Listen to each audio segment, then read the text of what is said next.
नमस्कार, मैं हूं पुण्य प्रसून वाजपेयी। दस्तक में आपका स्वागत है। बिहार की राजनीति मोड़ नहीं ले रही बल्कि चुनावी संकेत देने लगी है। जिस तरह के ऐलान, जिस तरह के आरोप प्रत्यारोप, जिस तरीके से एक दूसरे के नीचे से सियासी जमीन खिंचाने की कोशिश, बहुत सारे संकेत आज दस्तक में बात होगी और ये बताते हुए कि दीपावली तक चुनाव पूरे हो चुके होंगे और इसी अगले महीने के पहले हफ्ते में चुनाव की तारीख का ऐलान भी हो जाएगा। लेकिन इन सब के बीच केजरीवाल बिहार चुनाव में क्या मायने रखते हैं, उस संकेत की बात भी होगी। लेकिन पहले जरा सुन लीजिए आज उन्होंने कहा क्या।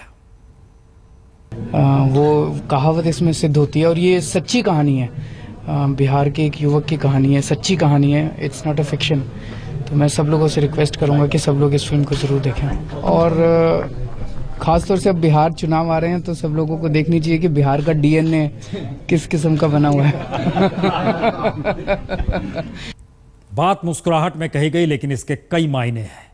दरअसल कल 3 बजे दिल्ली में मंच सजेगा और केजरीवाल के साथ नीतीश होंगे और ठीक 10 दिन बाद पटना में मंच सजेगा जिसमें नीतीश कुमार के साथ केजरीवाल होंगे।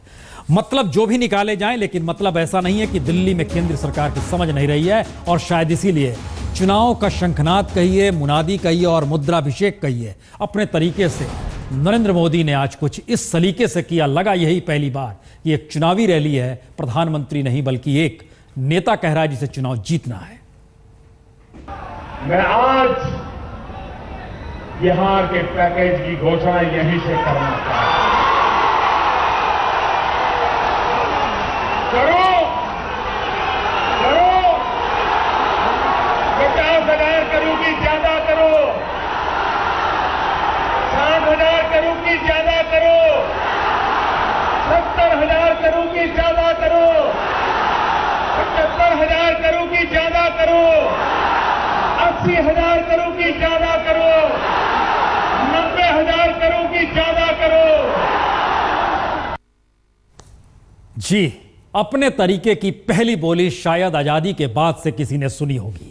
राज्यों को पैकेज दिए जाते हैं, विशेष मदद भी दी जाती है, विशेष राहत भी दी जाते हैं, लेकिन इस सलीके से आज तक ना कभी दिया गया और ना कभी इतना दिया गया।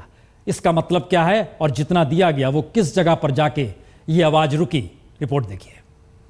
दिल्ली सरकार 1.25 लाख करोड़ रुपए का जी 1.25 लाख करोड़। तो बिहार चुनाव की उल्टी गिनती शुरू हो ही गई, क्योंकि इससे बड़ा ऐलान मोदी सरकार कर नहीं सकती थी। और बिहार चुनाव जब नीतीश बनाम मोदी का ही हो चला है तो फिर एक बार प्रधानमंत्री मोदी के निशाने पर सीएम नीतीश कुमार हैं, तो दूसरी तरफ सीएम नीतीश की निगाहों में प्रधानमंत्री मोदी ही आ बसे हैं। इतने दिनों से इसका हाइप बनाया हुआ था, पैकेज मिलेगा और आज वो हाइप बनाने की कोशिश हो गई। सबको लग रहा है इसे 1.25 लाख करोड़ मिल गया। ये वैसे ही है जैसे सबको लगा कि 15 से 20 लाख रुपया हमको मिल ही जाएगा चुनाव के बाद। ये वैसा ही है, ये उसी टाइप का है। और उन्होंने डंके की चोट पर कहा कि अब बिहार बीमारू राज्य नहीं, आपके मुंह में घी शक्कर। और यह सब कुछ चुनाव के लिए ही है, क्योंकि 29 नवंबर से पहले बिहार में नई सरकार शपथ ले चुकी होगी। यानी जो ऐलान प्रधानमंत्री मोदी कर गए और जिस ऐलान को सीएम नीतीश कटघरे में खड़ा कर रहे हैं, उसका सबसे बड़ा सच यही है कि बिहार के लोगों तक इस पैकेज का कोई लाभ 2020 यानी अगले चुनाव तक भी पहुंच पाएगा, यह दूर की गोटी है। क्योंकि पैकेज के लिए कोई तय सीमा नहीं है, पैकेज का कोई अलाइनमेंट, कोई एडीआर नहीं है।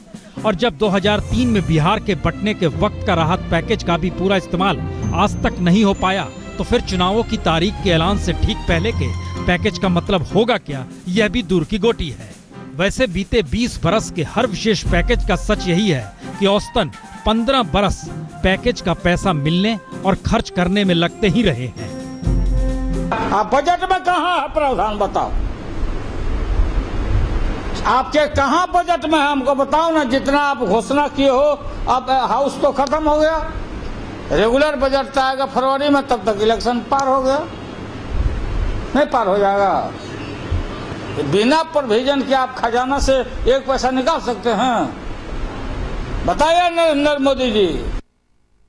सवाल है, ये मुद्राभिषेक चुनाव के मद्देनजर है, तो जरा आइए समझ लीजिए कि इस देश के भीतर खासतौर से 2014 में जो लोकसभा चुनाव हुए थे, उस चुनाव में और उसके बाद के विधानसभा चुनाव के मद्देनजर अगर बिहार की स्थिति को देखें तो बनता क्या है। एक स्थिति आपको दिखलाते हैं। लोकसभा चुनाव में दरअसल ये अलग अलग हिस्से हैं। मसलन बिहार में 38.8% वोट लोकसभा चुनाव में मिले थे। विधानसभा में कितने मिलेंगे इंतजार करना होगा। महाराष्ट्र में 50% चुनाव बीजेपी या कहें प्राइम मिनिस्टर मोदी के हक में गए थे, वो घटे 47 पे आ गए। हरियाणा में 34.7 से घटकर 33.2 पर आ गए। ओडिशा में 21.5 से घटकर 18% पर आ गए। और इसके बाद की स्थिति में अगर आते हैं, उसके बाद भी कई राज्यों में चुनाव हुए, उसमें झारखंड 41% से घटकर 35%, जम्मू कश्मीर 34% से घटकर 23% और दिल्ली 46.4% से घटकर 32.2%। यह बड़ा महत्वपूर्ण है। पूरा डाटा आपको दिखाई देगा कि लोकसभा चुनाव पूरे यौवन पर था, मोदी के पक्ष में था, बीजेपी के हक में था, लेकिन राज्यों में धीरे धीरे ग्राफ नीचे गिरता है। और ये जो दिल्ली की स्थिति इसलिए महत्वपूर्ण है क्योंकि बिहार की नजर दिल्ली को लेकर है। 2015 में यही दो चुनाव, शुरुआत फरवरी में दिल्ली के चुनाव में और इस बरस का अंत होगा अक्टूबर नवंबर में बिहार चुनाव को लेकर। इसके मतलब क्या है, जरा इस रिपोर्ट से स्थिति समझने की कोशिश कीजिए। क्यों नीतीश कुमार चाहते हैं कि दिल्ली की तर्ज पर बिहार का भी चुनाव हो जाए। चाहे अनचाहे 2015 की शुरुआत अगर दिल्ली चुनाव से हुई तो साल का अंत बिहार चुनाव से होगा। और दिल्ली चुनाव जिस तरह मोदी बनाम केजरीवाल हो गया था, कमोवेश उसी तर्ज पर बिहार चुनाव भी जा रहा है।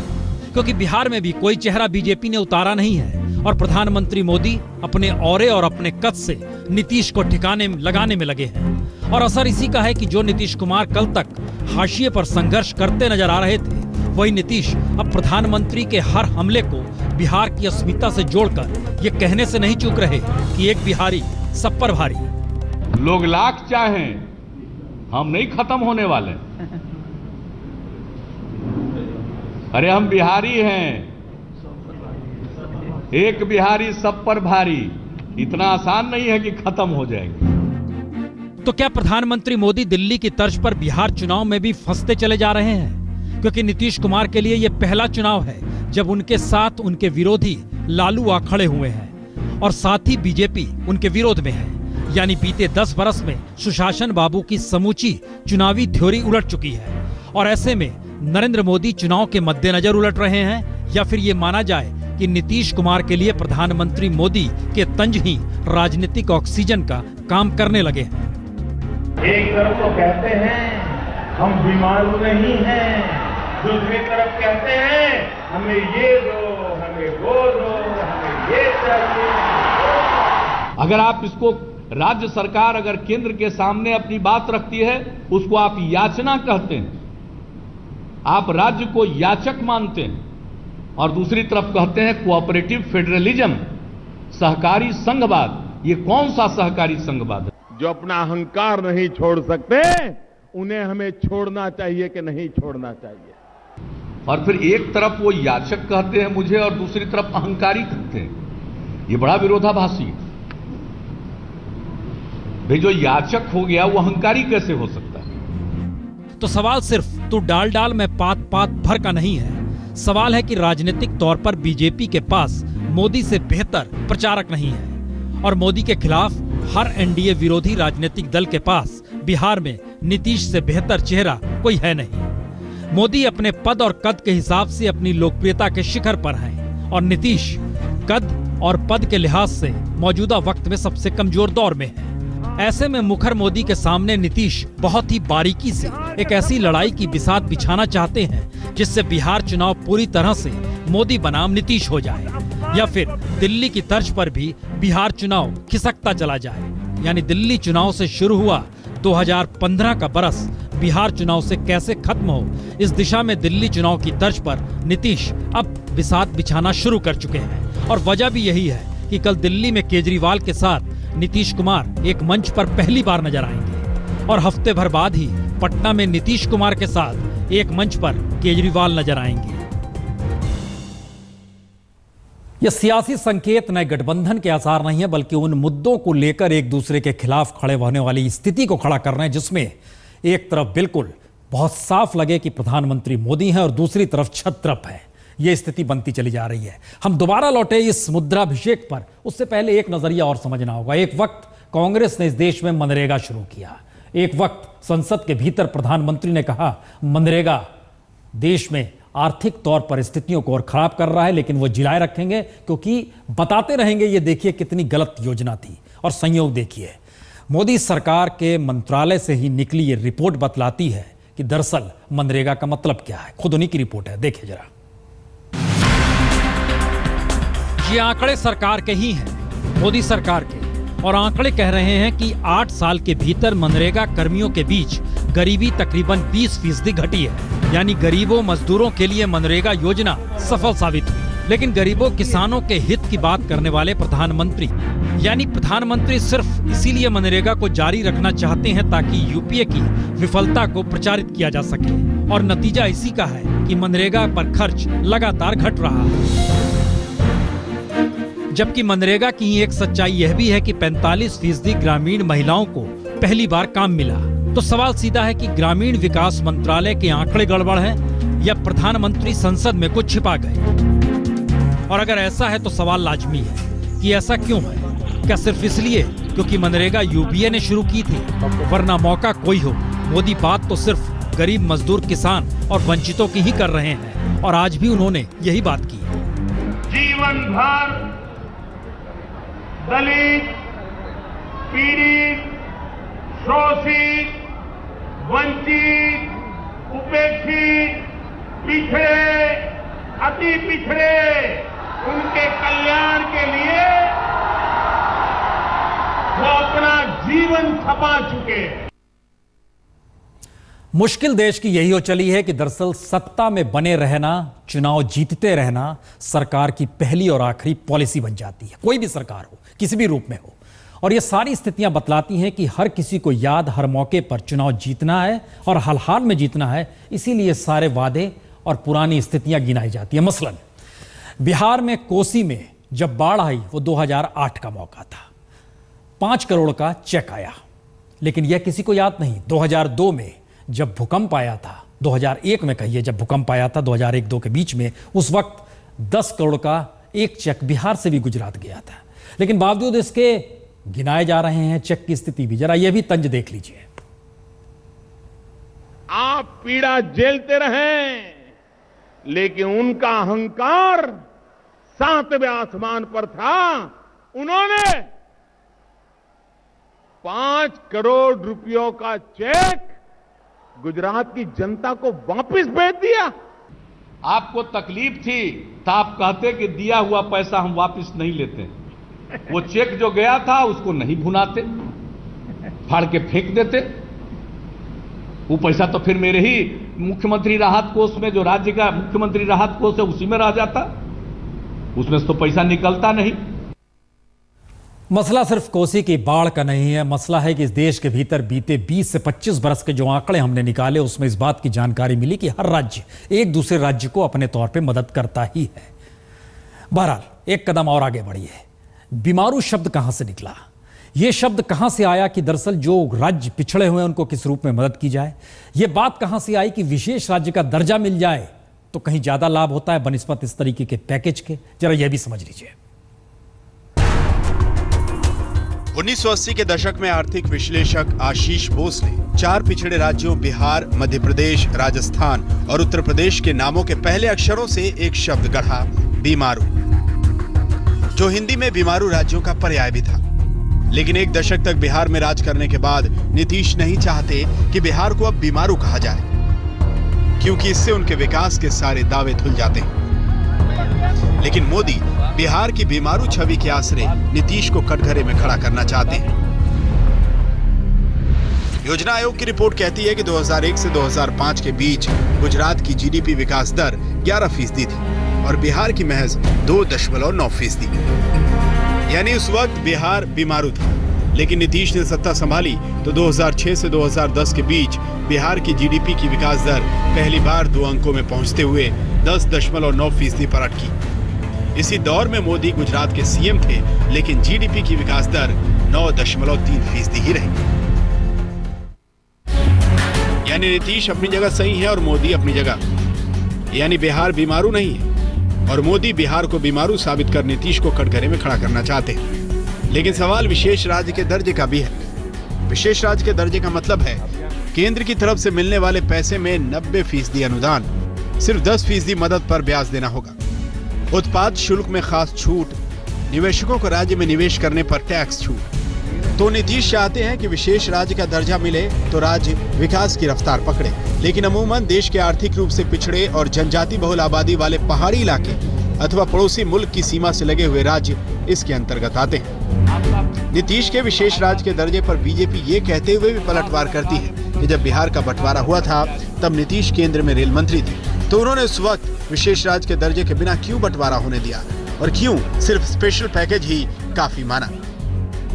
हालांकि अब नीतीश इस सवाल पर भी तर्क दे रहे हैं, तो उधर मोदी ये कहते हुए नीतीश को कटघरे में खड़ा कर रहे हैं कि उन्होंने खुद कुछ नहीं किया और अब सिर्फ केंद्र की मदद पर निर्भर रहना चाहते हैं। 2012 से 2017 प्लानिंग कमीशन की रिपोर्ट उस वक्त की यह भी बतलाती है कि दरअसल विकास दर लगभग 10% बिहार का, 9.3% गुजरात का। 2012 से 17 तक की स्थिति हम आपको बतला रहे हैं। खैर, चुनाव में वोट डालते वक्त वो सब नहीं देखा जाता है, देखा जाता है शायद मुद्राभिषेक। और सरकार चलाते समय हर कोई चाहता है हर संस्थान उसके हाथ में रहे।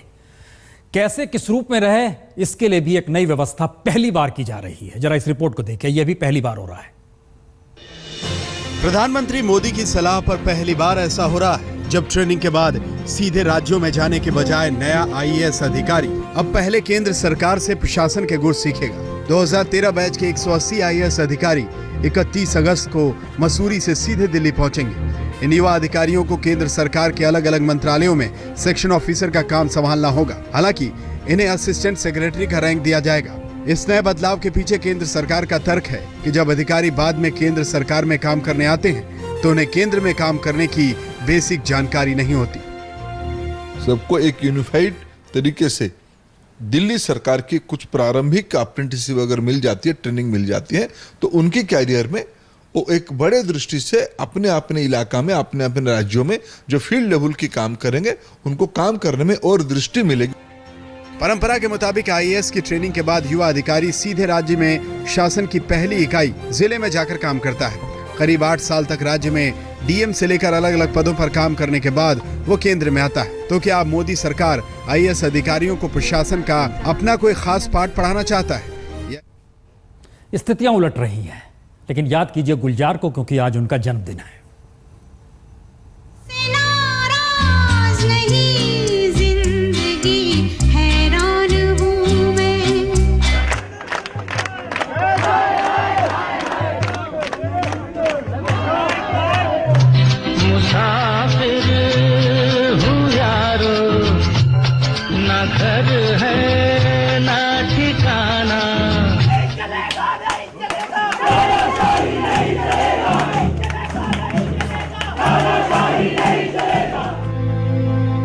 गुलजार का जन्मदिन और पुणे इंस्टीट्यूट की हड़ताल के बीच कोई सिरा आपस में तो नहीं जुड़ता, सिवाय इसके कि गुलजार ने अपनी पहली फिल्म मेरे अपने पुणे इंस्टीट्यूट के छात्रों के साथ बनाई और उस फिल्म के जरिए ही पहली बार लोगों ने जाना कि इंस्टीट्यूट में हुनर का खजाना है जो रुपहले पर्दे पर कमाल दिखाने को बेताब है। लेकिन आज जब गुलजार का जन्मदिन है तो संयोग देखिए, पुणे के छात्र 68वें दिन भी हड़ताल पर हैं। और एक दूसरा संयोग यह भी है कि आज जब गुलजार का जन्मदिन है तो आज ही एक 3 सदस्यीय कमेटी का गठन किया गया जो कल पुणे में हड़ताली छात्रों से मुलाकात करेगी। तो ऐसे में मनाइए यही कि कल के बाद हड़ताल खत्म हो जाए।